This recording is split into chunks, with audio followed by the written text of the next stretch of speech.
Hello everyone. Welcome to our channel, Comments and Answers TJ. I hope you are all doing well. In this video, we are going to prepare for the book study, Complete Testimony, for the week of February 10th to 16th. This week, we will study chapter 22, paragraphs 7 to 14, and the highlighted sections. So, let's get started.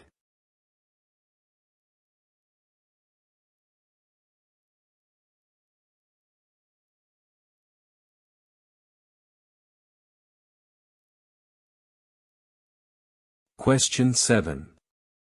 What did Paul and his companions do as soon as they arrived in Tyre? When Paul and his companions arrived in Tyre, the first thing they did was look for the disciples. Once they found them, they stayed with them. This shows how important it was for Paul to share time with his brothers in the faith and strengthen their Christian friendship. Additional comments.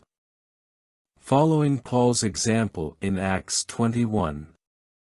4. Modern-day Christians also seek out their fellow believers, no matter where they are. It is a great blessing to know that anywhere in the world, there will always be those who welcome us with love and hospitality. Acts 21. 4 shows that Paul not only visited the disciples but also stayed with them, reinforcing Christian unity. This reminds us that being with the congregation is not just an option, it is a necessity to strengthen our faith and love for one another. Question 8. What does Acts 21 mean? Acts 21 does not mean that God prohibited Paul from going to Jerusalem. Instead, the Christians in Tyre, understanding through the Holy Spirit that he would suffer there, pleaded with him not to go. However, Paul was determined to fulfill Jehovah's will and continue his journey. Additional comments. As Acts 21 mentions, the disciples urged Paul not to go to Jerusalem because they were concerned for him. Although they had good intentions, Paul understood that his mission was more important than his personal safety. The reaction of the Christians in Tyre, as recorded in Acts 21. 4, shows the love and concern among fellow believers. However, Paul knew he had to move forward, demonstrating that doing God's will is the most important thing, even when it involves difficulties. Questions 9 and 10, Part A. What might Paul have remembered when he saw how worried the brothers in Tyre were? Seeing the concern of the brothers in Tyre, Paul might have remembered what happened with Peter in Matthew 16. 21-23, when Jesus said that he would suffer and die in Jerusalem. Peter tried to stop him, but Jesus made it clear that he was thinking like men, not like God. Similarly, the Christians in Tyre, though well-intentioned, did not understand that Paul had to go to Jerusalem. Additional comments. In Matthew 16.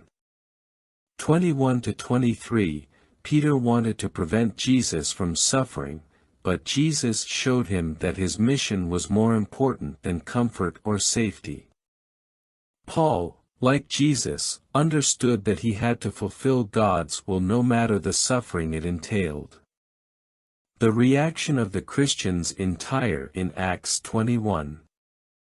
4 was similar to Peter's because they were more concerned about Paul's suffering than God's purpose.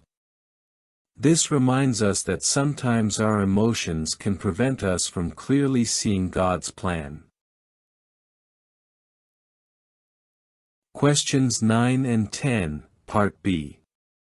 What do most people prefer to do, and what did Jesus say? Most people seek a religion that is easy and requires no sacrifices, but Jesus made it clear in Matthew 16:24 that following him requires effort.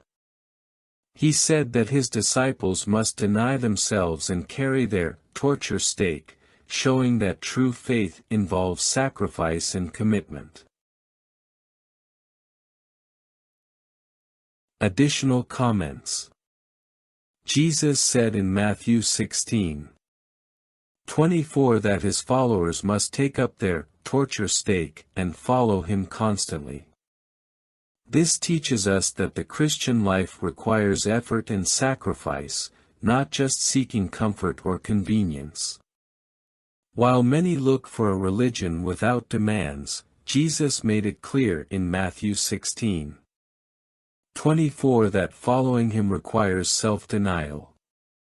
Paul understood this perfectly and was willing to suffer to fulfill God's will. Question 11. How did the brothers in Tyre show that they loved and supported Paul? The brothers in Tyre showed their love and support for Paul by accompanying him to the beach with their families. There, they all knelt, prayed together, and said their goodbyes with great affection. This gesture showed how much they valued his work and how they supported him in his mission. Additional comments. Acts 21:5 shows that the entire congregation, including men, women, and children, joined Paul in prayer before saying goodbye. This reflects the strong bond among Christians and their mutual support in God's work. Acts 21:7 shows that wherever Paul went, he always found comfort among his fellow believers. This reminds us of the blessing of Christian brotherhood, which transcends borders and provides support anywhere. Questions 12 and 13, Part A. What service record did Philip have? Philip had an exemplary record of service to Jehovah. He was appointed by the apostles to oversee food distribution in the congregation and actively participated in preaching. He traveled to Samaria to proclaim the good news and help the Ethiopian eunuch learn the truth and get baptized. Additional comments. Acts 8:4-13 shows that Philip did not stop in the face of difficulties but preached enthusiastically in Samaria. His example encourages us to be steadfast in God's work, no matter the circumstances. In Acts 8:26-38, Philip immediately obeyed when asked to speak with the Ethiopian eunuch. His willingness to follow God's direction made him an effective evangelizer and a great blessing to others. Questions 12 and 13, Part B. Why is Philip a good example for family heads? Philip is a great example for family heads because, besides being a diligent evangelizer, he taught his daughters to love serving Jehovah. His 4 daughters also prophesied, showing that he guided them by his own example in preaching. Additional comments. According to Acts 21:9, Philip's daughters also served Jehovah faithfully. This reminds us that parents can positively influence their children if they teach by example and instill a love for ministry. Philip not only preached but also raised his family in faith, Acts 21:9.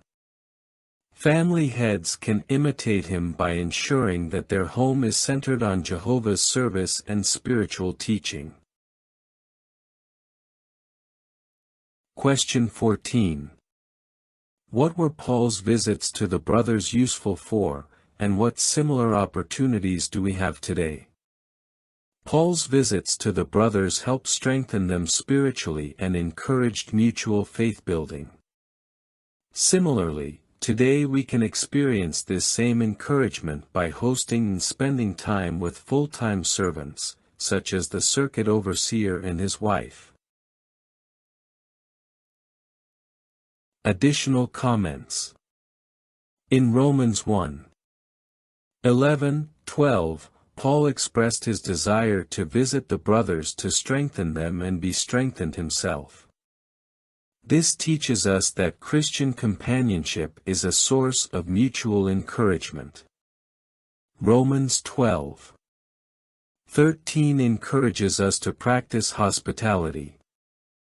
Opening our home, even if it is humble, allows us to share spiritual joy and support those who dedicate their lives to serving God. Highlighted section, Caesarea, capital of the Roman province of Judea. Caesarea was a very important city in Paul's time because it was the capital of Judea and the residence of the Roman governor. It also had large buildings, such as a theater and a temple to honor the emperor. This shows that it was a city with strong Roman and Greek influence. The port of Caesarea was a great work of engineering built by Herod the Great.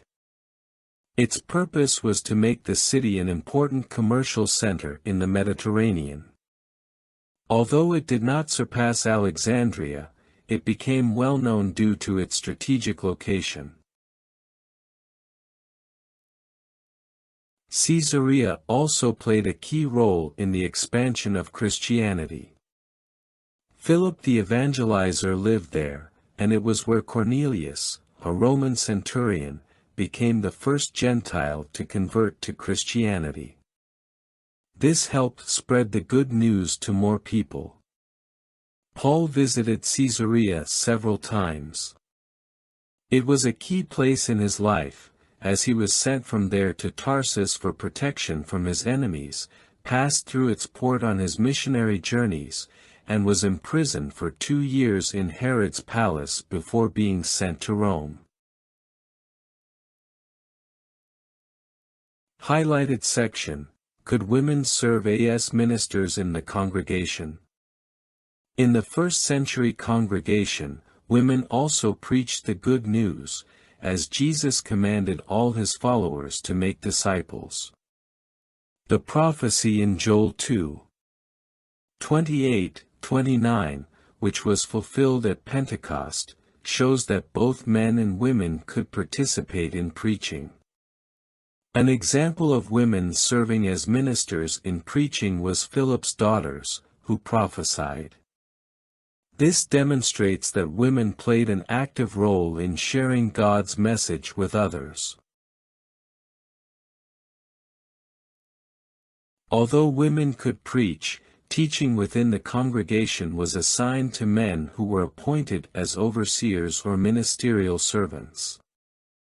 This followed the order established by God for the Christian congregation. Paul explained in 1 Timothy 2:12 that women should not teach or exercise authority over men in the congregation.